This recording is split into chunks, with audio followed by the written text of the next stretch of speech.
नमस्कार, मैं वैशाली वर्मा और आप देख रहे हैं एसजे न्यूज। चीन से तनातनी और अफगानिस्तान में उभरते नए खतरे के बीच chief of defence staff CDS general Bipin Rawat ने रक्षा क्षेत्र में आत्मनिर्भर भारत की वकालत की है।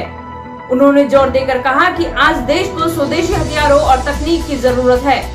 रीजनल पावर बनाने का सपना उधार ली गई ताकत से पूरा नहीं किया जा सकता है। हमें इस दिशा में गंभीरता के साथ विचार करने की जरूरत है। उन्होंने कहा कि देश के वृहद आर्थिक मापदंडों और सामाजिक आर्थिक जरूरतों को ध्यान में रखते हुए स्वदेशी विनिर्माण के जरिए सर्वोत्तम समाधान खोजने होंगे। यदि हम अपने डिफेंस सिस्टम को स्वदेशी रूप से विकसित करते हैं तो हम सशस्त्र बलों के लिए भी किए गए बजटीय आवंटन का बेहतर उपयोग करने में सक्षम होंगे। सेना का हो रहा है आधुनिकीकरण। इस कार्यक्रम को institution of electronics and telecommunication engineers ने आयोजित किया था।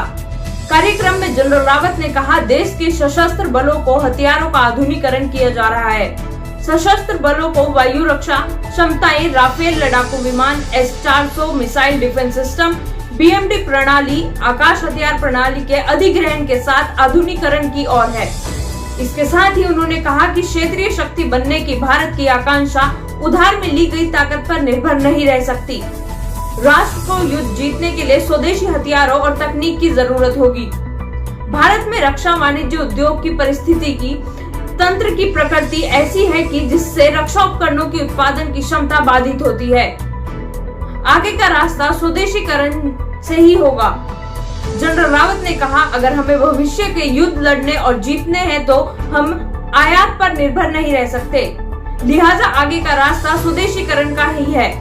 सशस्त्र सेनाओं में हम इसके लिए पूरी तरह प्रतिबद्ध हैं। उन्होंने कहा, क्षेत्रीय शक्ति बनने की हमारी देश की आकांक्षा उधार में ली गई ताकत पर निर्भर नहीं रह सकती। भारत को अपने युद्धों को भारतीय तरीकों से लड़ना होगा। चीफ ऑफ डिफेंस स्टाफ ने कहा कि सूचना की व्यापकता और प्रौद्योगिकी में हो रहे बदलाव युद्ध के मूल चरित्र को बदल रहे हैं। ऐसे तरीकों का इजाद कर रहे हैं जिनसे बिना आमने सामने लड़े युद्ध किए जाएंगे। उन्होंने कहा कि सशस्त्र सेनाओं को भविष्य के युद्धों के लिए तैयार रहना चाहिए। अभी के लिए इतना ही। बाकी की खबरों के लिए देखते रहिए एसजे न्यूज।